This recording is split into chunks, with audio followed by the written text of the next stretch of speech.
Friends, welcome back to another Summit. This is Srihari, your host for today. Today I am with Sama Wareh. Did I say that right? Yes. Okay. She's a resident of Southern California. She's an artist and she's a backpacker. But today we are here to talk about her recent visit, I think it was last year, to Syria. Around this time it's not the most popular place for anyone to visit, but we want to find out why she went there and what she did. Sama, welcome to NRS Summit. Thank you, Sri. Thank you. So how are you connected with Syria? And I guess your parents are from there, right? But you were born here, is that true? Yeah, I was born and raised here in Southern California. My parents are from Damascus, Syria, and ever since I was little, I would go on trips to and from Syria back here. So I'm connected that way. We used to go about every 4 years. We'd save up money and go. And so all my cousins and all my family I'm very, very close to. So when everything started happening in Syria, it was very personal for me. But I do want to just make one correction. When I went on my trip, I didn't go to Syria. I went to the border of Syria and Turkey, which is, a little bit different than going into Syria. My parents made me swear not to go in, and I'll get into that whole side of the story about almost going in, and I had to keep a promise to them. I see. So, but legally you could have gone there. Do you have a visa or something? No, the border of Turkey and Syria is taken over by the Free Syrian Army right now.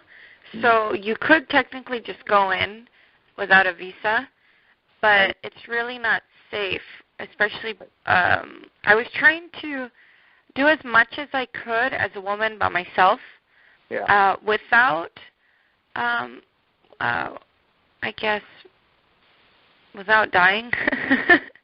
And even to border, it's pretty dangerous, right? Yeah, that border area is pretty dangerous, and that brings up a really good point, actually. I'm pretty adventurous, and, being on the border, so many Syrian refugees told me, I can get you in and out. What are you doing here in Turkey? You need to go into Syria. That's where they need the most help. And these are people who were refugees who they themselves had nothing.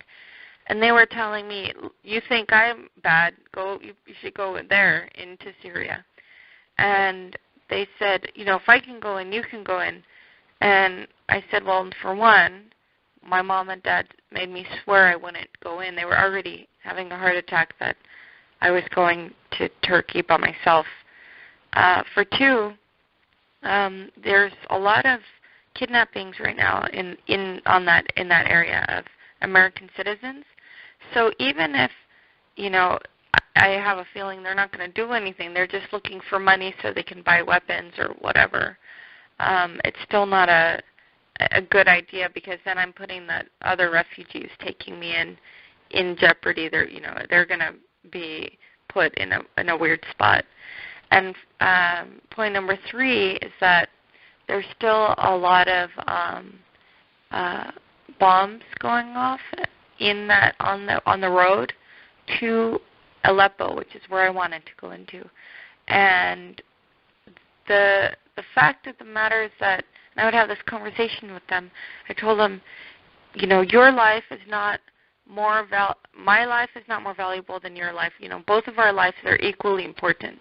So the fact that you go in and out of Syria, is a very, that's a scary thing. And of course, if you die, that's as valuable as my life. But the only thing is that you can get in and out faster and safer than I can. And if I die, I can't go back and get more help for you. So you can't leave this area to go get help. So I'm the one who can go out and get more help. Right. So it was kind of an interesting conversation, because it's almost like they think that well, why can't you go? If I die, you die. And it's like, yeah, I understand that. But first of all, I'd probably go if I hadn't promised my family. But it's it's not like that. It's I want to go back and continue the fundraising and go back with more help. So you mentioned about fundraising. So is that the purpose you went there? You did fundraising and then you went there to help these refugees? So 2012 has been, a very, it was a very hard year for me. 2012, there was the fighting in Syria got a lot worse, and I just in January I couldn't handle it anymore. I was like, I got to do something, and so I went to this art walk in Laguna Beach and said, hey, can I borrow your gallery? Can I get some artists in here, and can I raise money? And the lady was from Russia. She said, sure. So I went around and found some artists, and I put all my art in there, and we had this huge art show opening. I mean, we had like 300 people that came that night, and we charged $10 at the door, so that alone raised $3,000, and then people bought a lot of my art. 100% went to Syria, and I was letting them donate to whatever nonprofit they wanted, and they can take my art. So online, right in front of me, go ahead and donate to UNICEF, or go ahead and donate to Azaz, or go ahead and Avaz, or go ahead and donate to Syria Sunrise Foundation, and then in exchange you can have my painting, and then you can get the tax deductible thing. So that's what I was doing to try to raise money, and then like over time I kept doing that. I did a live painting on stage with Samih Youker. He's a famous musician from France. He came down and we did a fundraiser, and I did a huge painting on stage with him to the music, and it was really neat. And at the end we auctioned it off for $5,000, and the money went to Syria. And I did it again, another live painting. So all of 2012 was creating art like crazy and just trying to fundraise to get as much money over to Syria as possible. But then in the summertime, my cousin died. He got killed by the Syrian government, and my cousin did. Oh, wow. So it just felt like no matter what I was doing, it just wasn't good enough, and I thought, okay, I just got to do something. And I had already, from like February, I had already requested a month off from work to go backpack Asia. And part of what, gives you a lot of energy to do all the things you want to do is when you go and you get out of your routine and you go travel somewhere you've never been, and it really sharpens your senses and it makes you come alive again. So for me, travel, even like cheap travel, staying at hostels and volunteering somewhere, and is a very important part of my life. So I had that all set to go do that, and then when my cousin died, I changed my trip to go. I decided, okay, I'm going to go to Turkey and go look for refugees. If I can't get into Syria, I'm going to go do whatever I can do, and I'm going to go make sure that the money gets to where I want it to get to. And right. Let me ask about the fundraising part. How much would you think you have raised, both the direct money to you and to, you said, various other NGOs? How much would you think? My first round of fundraising, I raised about $16,000, and that was all through NGOs and stuff. Mm-hmm. And then when I decided to go to Turkey, I quickly started a fundraising campaign. I only had like a month and a half to do it in. So I sent out emails to all my friends and family and said, look, I'm going to go myself. And I sent out, I quickly put another art show together, and artists donated some more pieces. And that second round of fundraising, and I also sold my motorcycle to raise money for the refugees. So that second round of fundraising was $8,000, and so that's what I took with me to go to Turkey with. So how are you trying to maintain the transparency? Did you put it out in a website or somewhere? Or, I'm sorry, repeat the question? How did you make, talking about 25,000 almost, so how did you make this transparent that, if somebody wanted to see where the money went? Okay, so for the first 16,000 that I raised, that was all went to nonprofits. People got tax deductible, like ID, like they got their letters back for that and stuff like that.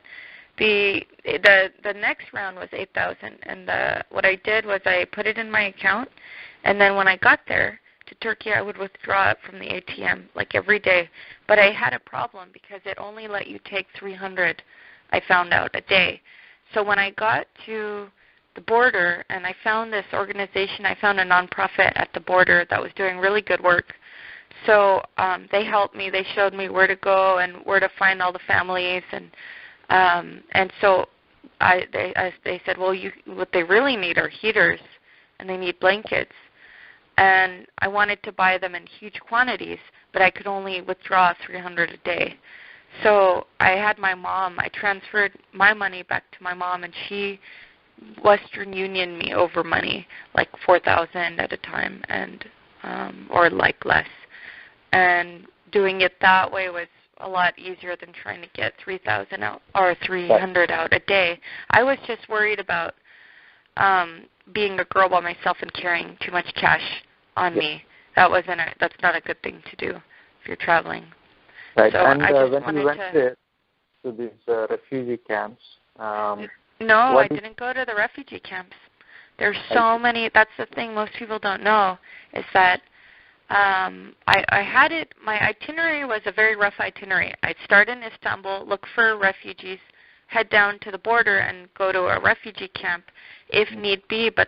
And I can email you the email I sent out to everyone, and it said roughly, I'm going to just look for them wherever they are, because if 1,000 are crossing the border every day, they've got to be somewhere.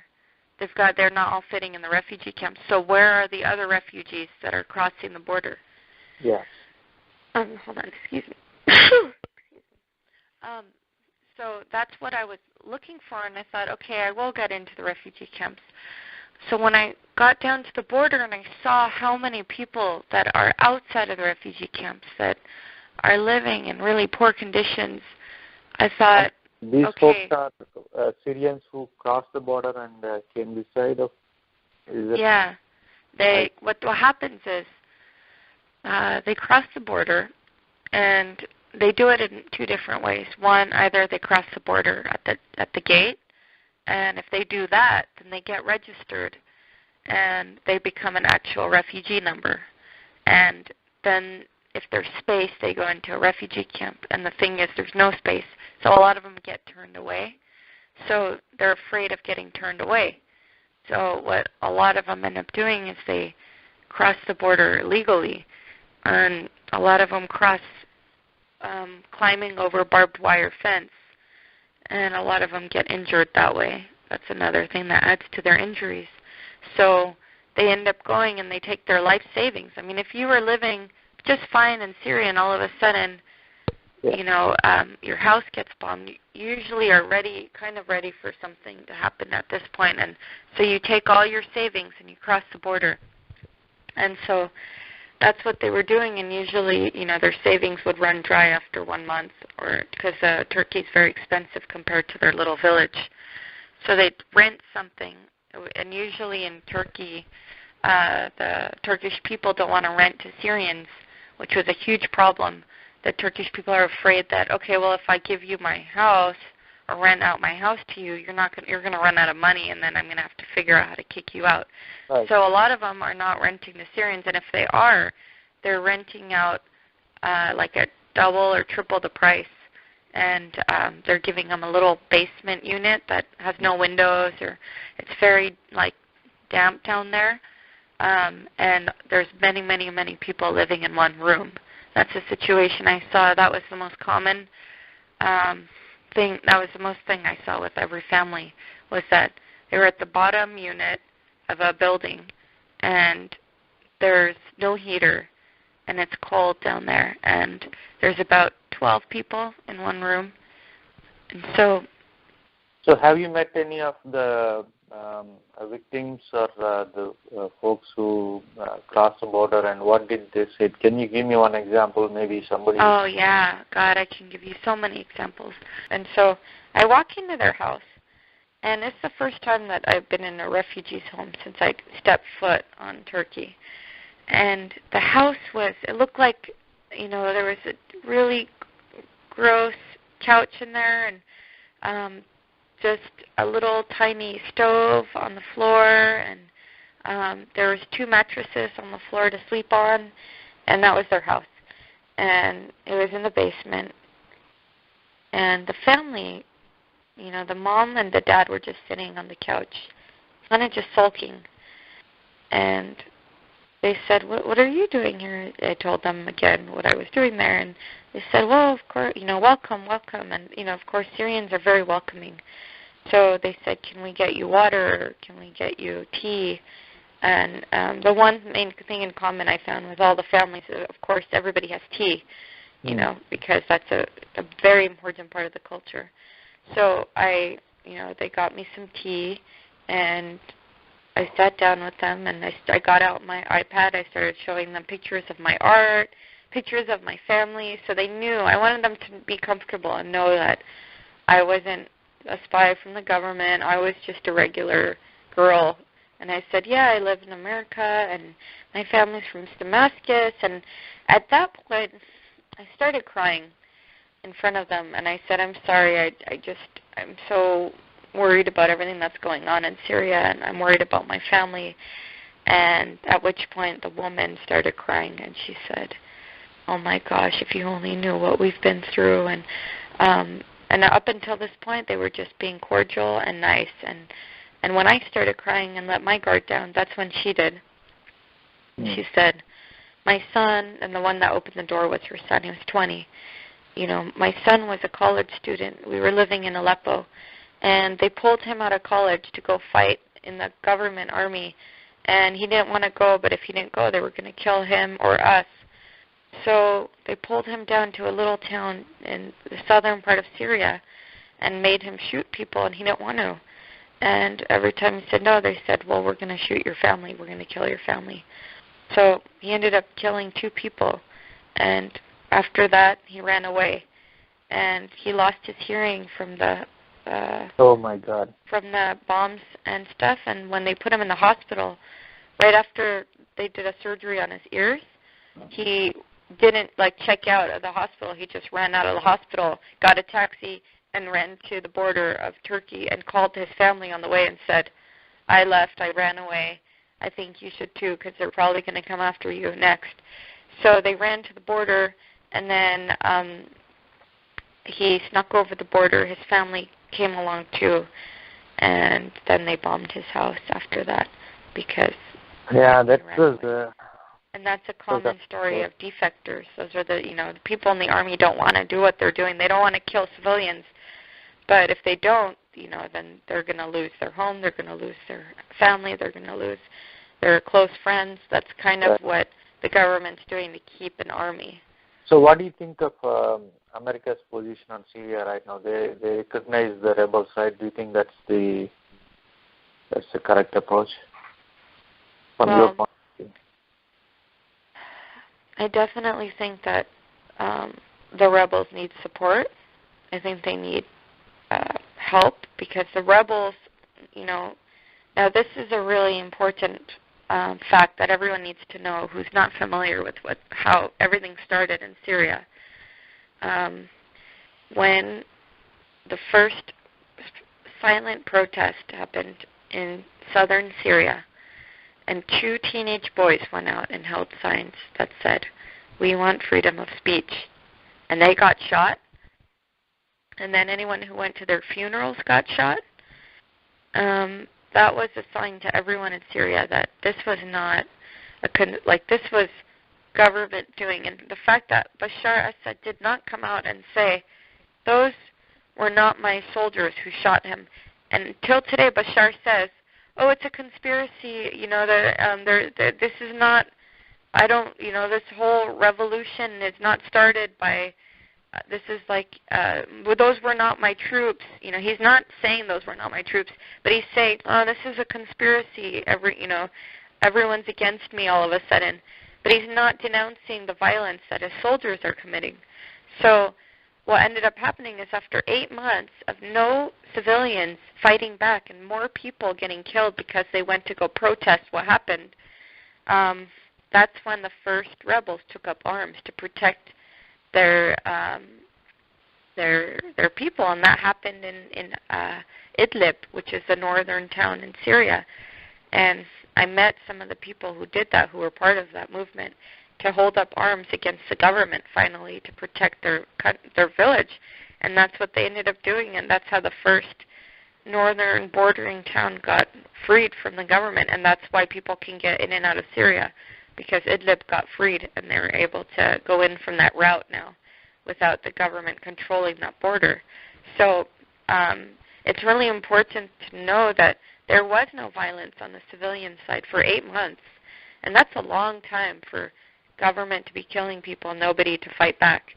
So now they've been winning territories slowly, but the government still controls the air, and that's what's really hard for people to mobilize and get around, is that the government controls a lot of the major areas, which is the Latakia, which is like it backs up against the Mediterranean Sea. So that's where they're getting their weapons, and from the government's getting them from Russia. Russia and China are supplying weapons, and they're able to import all their weapons from that area. So still the government has a stronghold in that sense.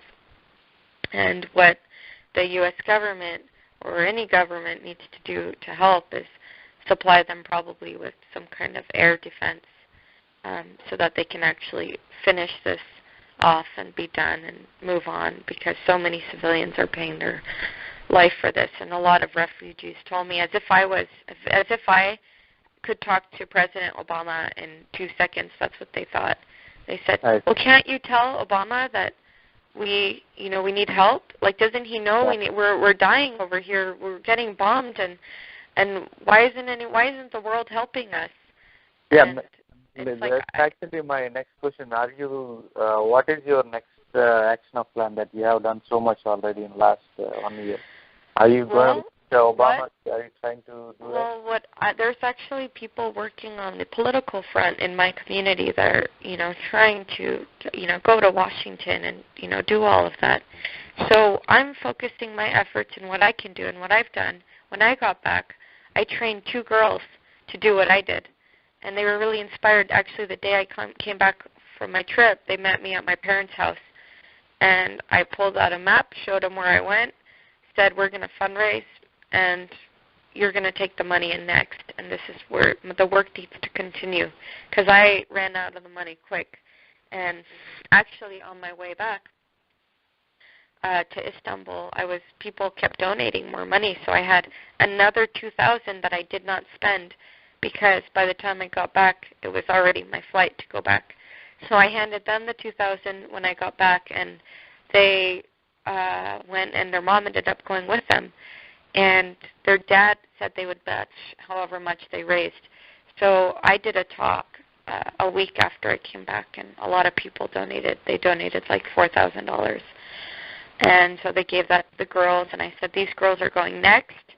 And it's important that people spend money with their own eyes. And it's great if you can't go to donate to some nonprofit, but there's a lot of overhead costs involved. When I went on my trip, all the money was from my own pocket for my flight, for my transportation. Wow. So all the money I raised all went 100% to refugees. And in the OC Register article that came out, it said that I sold my motorcycle and bought plane tickets, but that's not what happened. I sold my motorcycle and gave the money to the refugees. And so when these girls were getting ready to go, we did some fundraising events. Their mom ended up going last minute with them, and I was watching what they were doing and keeping in touch with them every day. They called me and said, hey, who's the name of the person where do we go to buy the heaters, and where do we go to do this? And and it was awesome, and it was just so cool watching these girls, and they did better work than I did, and they ended up raising $21,000 because their dad matched the $10,500 they made. So they took $21,000 and they actually went into Syria. Their mom went in with them. And I'm not surprised because when you're on the border, everyone says, I'll get you in, I'll get you out, go, go. And there's so much pressure. And so had I not promised my parents, I would have gone in.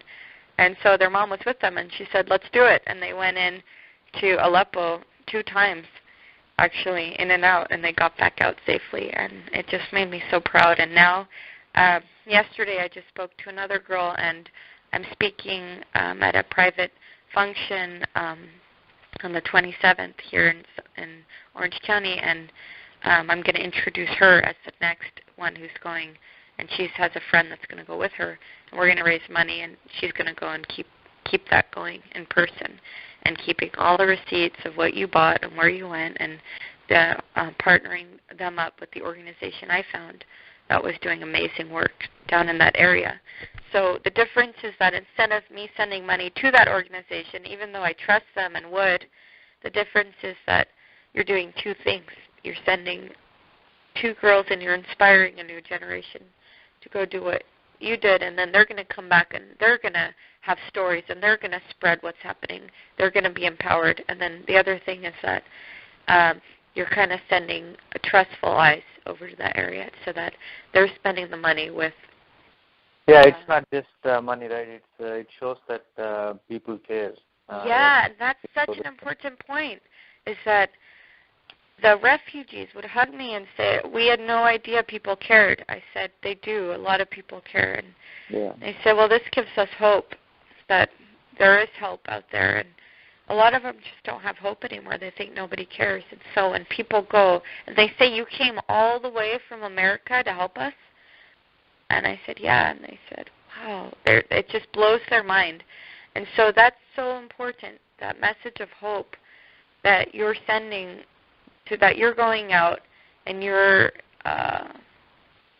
looking for them. It means so much to them, and it gives them hope that the world does care. They think the world doesn't care because nobody's taking down Assad, and they feel like, well, the world can do it. Why are they letting him continue with this massacre? It would be like us watching Hitler continue to do what he was doing and nobody stepping in. I'm sure that people in Germany would think, well, no one cares about us if everyone's letting this continue, you know? So that's kind of what's happening.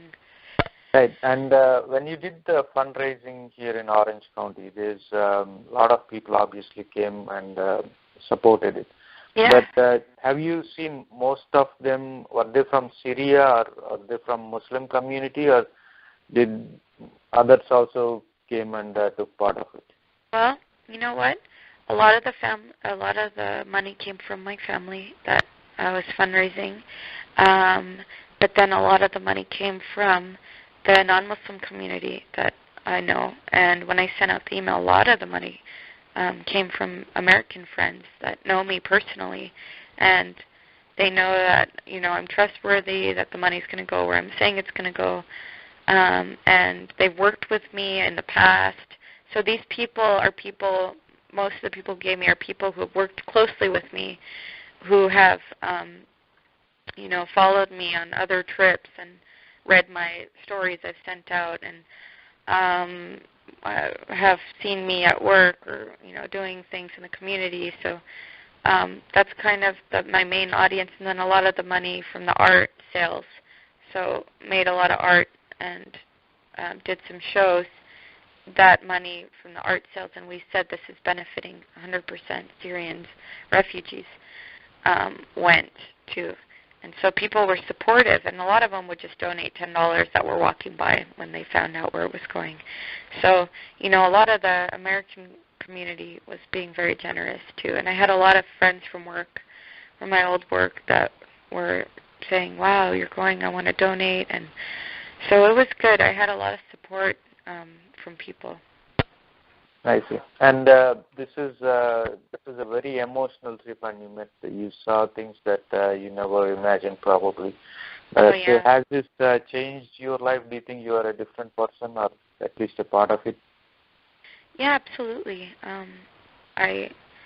It really, I've always been a grateful person for everything I've had, but this really makes you more grateful than you can ever imagine. And it instantly recalibrates you.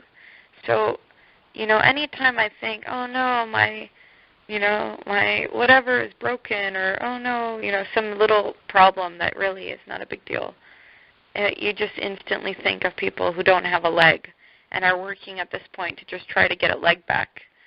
And you think about how elated they would be if they just had a leg, and how no problems would be a problem anymore because they have a leg.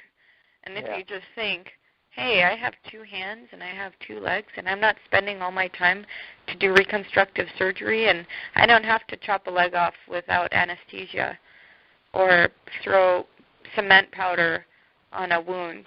That's what they were doing down there. I'll ask maybe a broader question, especially in U.S. Do you think the war on terrorism has changed the perception of Americans on Muslims, or how do you think they perceive? Yeah, absolutely. The war on terrorism is not an effective war at all, first of all. And there's an inspiring person. If you could interview him, he would be awesome. His name is, I'm sure you've heard of him, Greg Mortensen. He wrote the book 3 Cups of Tea. Are you familiar with that book? No, sorry, go ahead. No? Well, Greg Mortensen, he went to Pakistan to open up schools in Corfe, and it's near the K2 mountain near Islamabad, kind of. And the schools weren't missionary schools. They were just schools, and they even taught Islamic education. And he hired local people, and through that, a lot of people that were had hatreds towards Americans for what they've done in the past were like, wow, look at Americans. They're really cool. They're helping us. They're good, and their emotions changed towards them. And he even won the respect of Taliban people. And so that in itself is a very effective way. It went through education, not through war. That's not how you fight terrorism. You don't fight terrorism. You win people over. You go and you show kindness, and people go, wow, actually they're good people.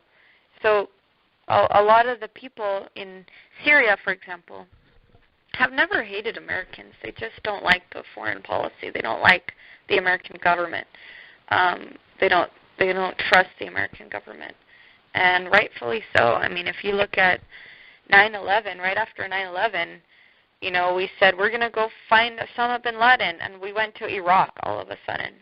That had nothing to do with Osama bin Laden, and so so many, the first 50 missiles that hit Iraq did not hit targets; they hit civilians, and there's no trust in the Middle East. It's easy for us to say, oh, that was a mistake, but if you were the person who got affected by it, or your family died from it, then, and you know how sophisticated the American, army is, you're thinking, of course that's not a mistake. How is that possible? How is it possible that you can even justify one person being killed? That's not okay. So a lot of the people look at our foreign policy, and they shudder when they think about what we've done. And so war on terrorism just creates more enemies. Every time you kill one person, you create 10 people that hate you because you killed their mom, you killed their dad, you killed their, and they're probably going to devote their life now to, getting you back. So that's not a good way to do anything. Yeah, that's a very good point you made, that you win over the terrorism with love and compassion.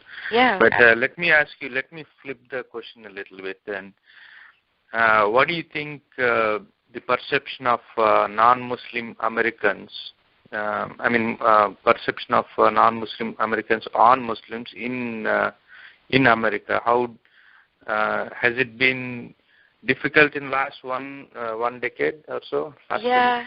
Well, you know what? It's gotten a lot better, I think, in many regards. But you know, the hate crimes that the Muslim community endured after 9/11 was it was outrageous. It was you know, it was consistent for a long time. You know, I was a victim of hate crimes too after 9/11, and I was lucky in the sense that nothing happened to me. But you know, it was definitely a trying time, and a lot of people were taking their scarves off, and I decided, no, I'm going to keep mine on because people need to know who Muslim women really are. We're not terrorists. We're not, you know, we're not out to get anyone. You know, there's crazy people in every culture, in every society, in every religion, you know.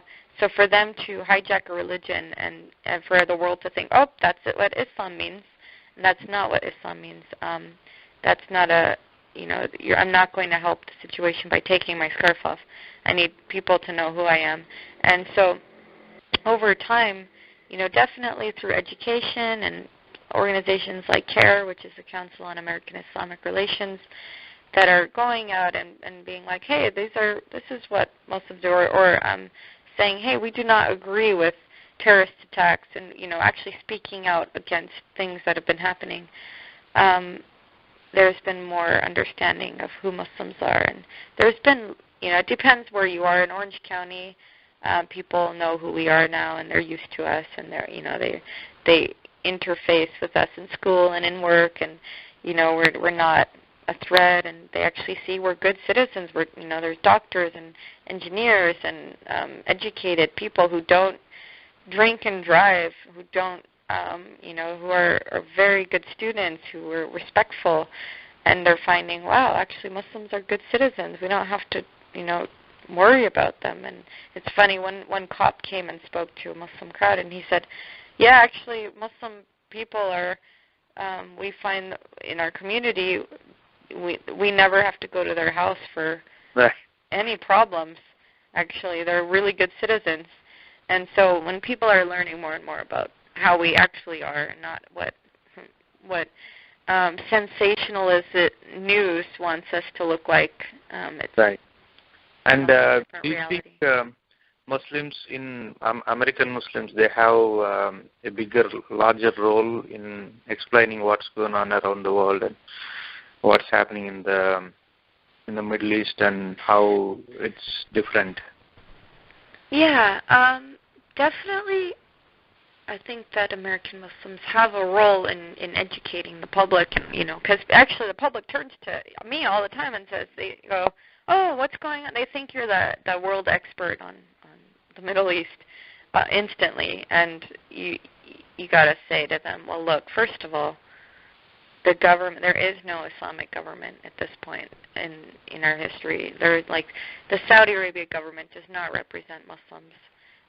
There's not, you know, there's a lot of confusion between what Muslim governments are doing and who Muslims are. And Muslim governments are a political entity with ulterior motives that are pretending to be Muslim so that they can try to control people.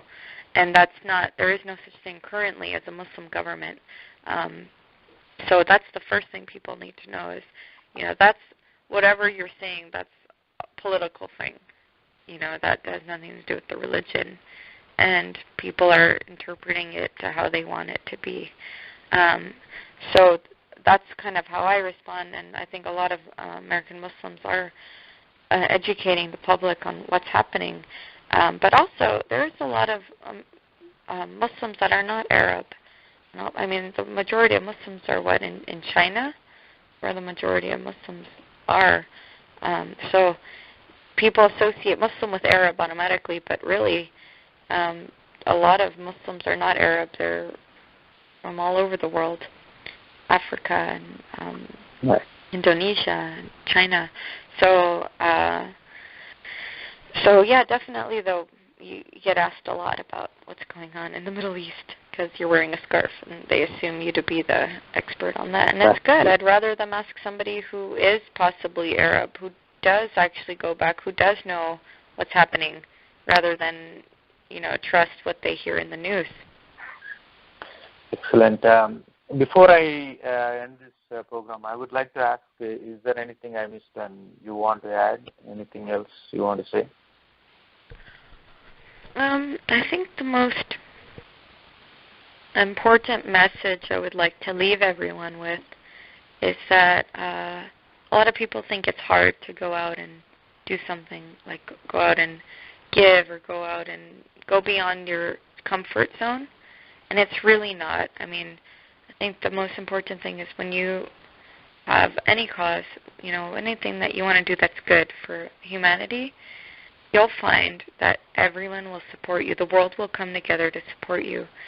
And that fear is the only thing that can destroy your goal.